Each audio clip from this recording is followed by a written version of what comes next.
What's your skincare routine? Never been asked that before. I wake up and I have skin.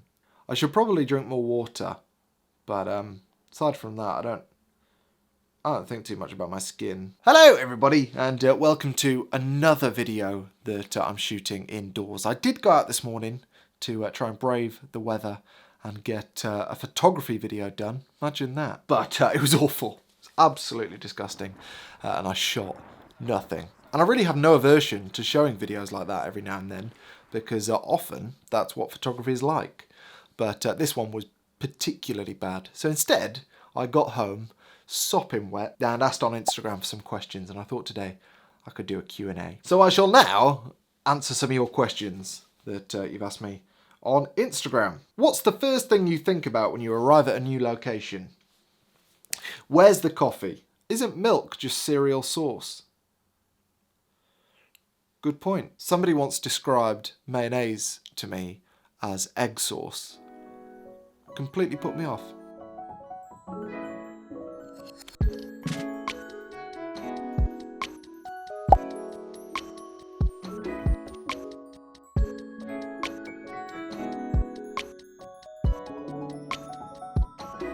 How are you enjoying e-biking? Love it. Wish I'd bought one sooner, to tell you the truth. And I put it off for a long time because I thought, oh, when I'm older or not fit enough to get up the hills I want to go up, then I'll get an e-bike. Which was a completely ridiculous thing to think, because now with an e-bike, I can put the same amount of effort in, but I just get 2 or 3 times further, which as a photographer is fantastic. So I wish I'd bought one sooner. Do you think AI will replace us photographers, more specifically as editors even? Possibly. Not all photographers though. I think it depends on the kind of photography.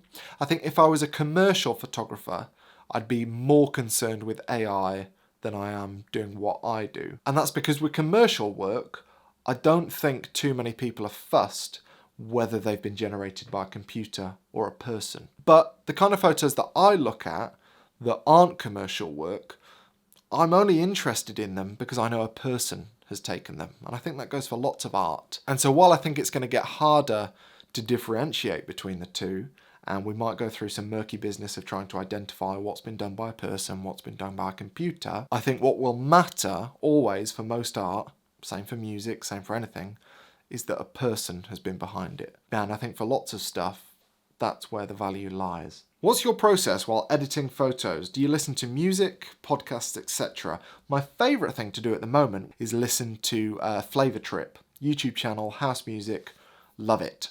Can you make a living out of only selling prints that are landscape/street photography?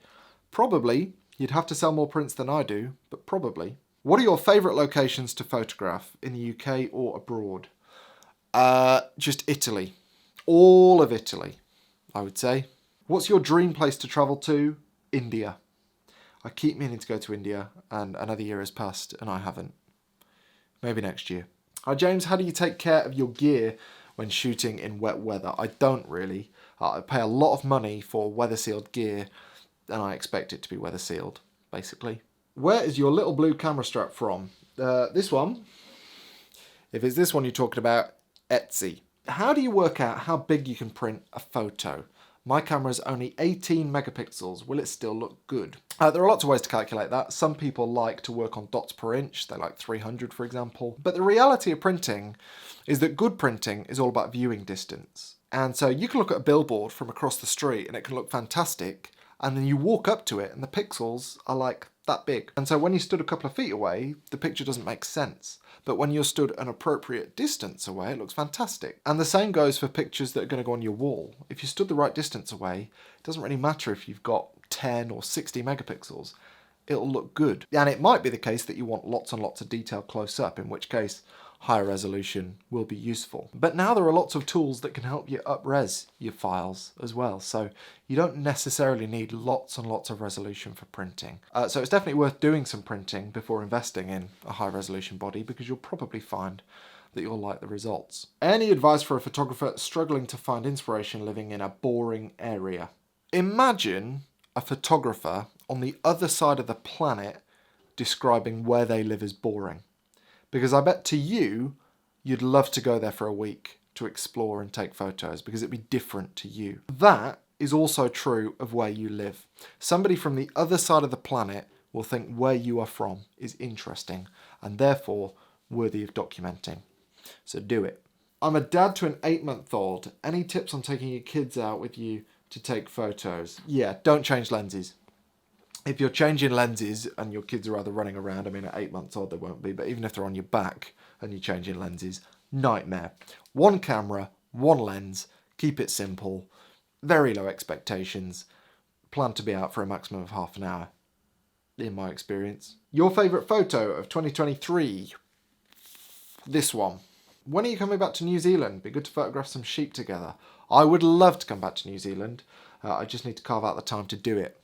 By the time we got over the flight from the UK, you're looking at a good 2-week stint at least that you need. And carving out that time is tricky. But I would love to come back. How do you separate your work-life balance? And does your partner come on some of your trips away?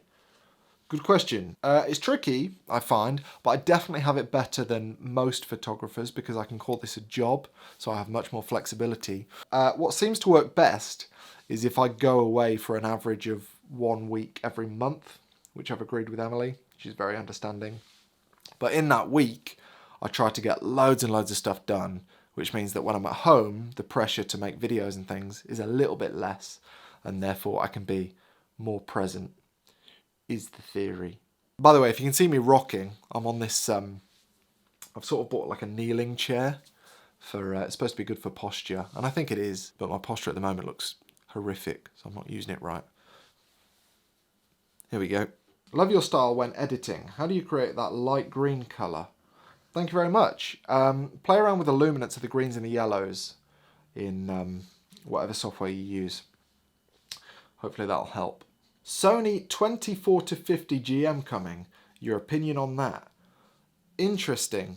If it's much, much, much smaller than the 24-70, I would be interested in that. But if it's only a bit smaller than the 24-70, I probably wouldn't. Since moving to your minimal setup, do you fear missing out on photos? No, not really. And the reason is that my minimal setup, my 24, my 40 and my 90, that covers a lot of stuff, pretty much all the stuff that I'm interested in. And sure, there would be times when there's a shot at 16mm or 400mm, for instance. But I know from experience that I'm not interested in photos typically shot at those focal lengths. So I don't really feel like I'm missing out. So it's taken time to get to my minimal setup because I've needed to make sure that that minimal setup still allows me to get the stuff that I want to get. And I have that now, so no, I never really feel like I'm missing out.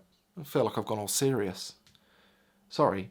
Would you rather fight a horse-sized duck or 100 duck-sized horses? Can you imagine a horse-sized duck? I don't like the thought of that. If you were to visit the United States, where would you like to go and shoot landscapes? I saw a place the other day on Instagram, one of the national parks. I can't remember what it's called, so I'll write it here. Looked phenomenal. Hopefully at some point I'll get to go there. Dan Baker, how you doing, sir? Fantastic photographer. Check him out, guys, if you're not Dan Baker. What would be a dream project you'd like to undertake in 2024? I need to finish this book, this human nature book. That's the goal for next year. And also I'd like to produce a series of videos where I just shoot exclusively with one camera, one lens, probably my little 40mm, this thing. Yeah, and preferably mostly at or close to home as well, rather than travelling all over the place. That's a big project I've been thinking about for a long time. And also, my favourite job that I did this year was the Switzerland tourism job, where I was part of like a bigger production. And I really enjoyed working with other people. And mostly I work on my own. So I think in future I'd like to work on projects with other people. Can't really be more specific than that though. Mr. Mike Chudley, YouTuber's in the house. This is good, isn't it? Another fantastic photographer. What's the best piece of photography advice you've ever read, heard, or been told? Basically anything about simplification. When I was putting the Christmas tree up the other day, all the lights were super tangled, and I was thinking about how, as photographers, that's often what we find when we approach a scene, like a tangled load of lights, and our job is to unpack it and make sense of it. Don't know why that came to mind when I was putting the Christmas tree up. But yeah, basically anything about simplification, because I think that's the name of the game in photography. What snacks do you take on your adventures? Protein bars, typically, these days. I used to take things that were a lot less healthy than that, and I never felt good about it. So yeah, protein bars fill me up. Used to be Smarties. What is your opinion on film photography? I'm not massively drawn to film photography personally. I like editing digital files. I really like doing that. But I'm pleased that film photography is making a comeback, because my hope is that all these people getting back into film is showing camera manufacturers that most people are not interested in buying cameras and paying for gear that has all the latest and greatest tech and can be used by sports photographers.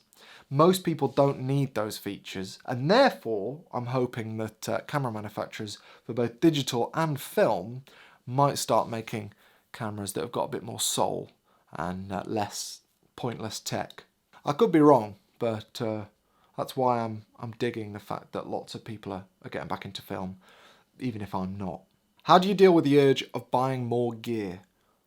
Badly. Very badly. Who creates the camera tech advancements? Photographers' needs or camera companies? I think it used to be the photographers' needs. I think now cameras have outstripped photographers' needs for the most part massively. Nobody really needs 60 megapixels, and yet my camera has it. Not many people need AI autofocus. My camera has it. Not many people need 8 stops of stabilization, but my camera has it. So I think cameras have gotten so good that camera companies are just having to take them on and on and on to sell more cameras rather than service the needs of photographers. It's what I think has happened in the last 5 or 10 years. Do you on average stay above f5? And do you use AI denoise? I don't know what you mean by above f5, whether that's wider or narrower. I typically shoot between f5 and f10. Very rarely shoot outside of that. And do I use AI denoise? Not really, rarely. I'm not too fussed about a bit of noise, to be honest. Never really bothered me. Are you planning to come to Japan in 2024? Possibly in the spring. Do you typically research photo locations before going to a new place, or do you prefer to arrive? I hate research, typically, for a couple of reasons. Firstly, if I research a place, then I get my hopes up about the conditions that I might find there, what I might want to shoot. I start getting ideas of the kinds of photos that might be achievable. And if I get there and I don't have that, I end up getting disappointed. And secondly, I just find the experience of arriving in a place not knowing what to expect more exciting. So I might miss photos because I've not looked online at what is achievable. But I think it means that I stand more chance of getting something original because I'm not chasing things that I've seen other people do. And it also means I don't get my hopes up about what I might get, only to be disappointed by bad conditions or whatever. So yeah, I much prefer to go to a place sight unseen. Who have been your biggest inspirations in a photography context? I'll do an entire video about that soon, I think. What's on your Christmas list? Doesn't have to be photography related. I really fancy a Barber jacket at the moment. I would like to start looking like a farmer, but without having a farm in 2024. So yeah, Barber jacket would be good. Difference between buying new and used. Oh, it's a good one for the sponsor. The best thing I think about buying used, apart from saving money, is that when I buy a new thing, whether it's a camera or anything else really, I'm terrified to use it because it's so pristine and fresh that I don't want it to not be that. And with a camera, for example, it just means that I don't use it as I should for a couple of months until I inevitably get a scratch on it, and then it's fine. Feels like mine then, and I can get on with my process. And when I buy used, typically, if I don't buy something that's absolutely perfect, I completely bypass that process because I inherit something that's already got a couple of dings and scratches, and therefore I don't need to worry about it not being perfect anymore. I can just get on with it. And the best place, I think, to buy used camera gear is MPB, the sponsor of today's video. And they have thousands of pieces of kit that have all been checked by experts, and every piece of gear that you buy on MPB comes with a 6-month warranty as well. And that's the reason why I reckon over half of my kit is used, all bought from MPB. So if you're looking to add a piece of kit to your collection, or even if you're looking to sell some of your gear, check out MPB before anywhere else, because like I said, I think it's just the best. And in fact, I've got a load of gear I actually do need to sell, so I'll get onto that. Look at this, I've still got a 28mm Voigtlander for Leica M mount. Sold my Leica in like May. So yeah, I'll listen to my own advice and send that to MPB.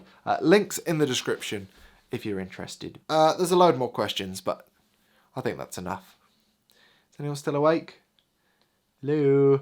If so, thank you so much for watching, and I'll see you in the next one, when hopefully I'll be outside. Please, just a break from the grey, sideways rain, mild, blech, would be very welcome.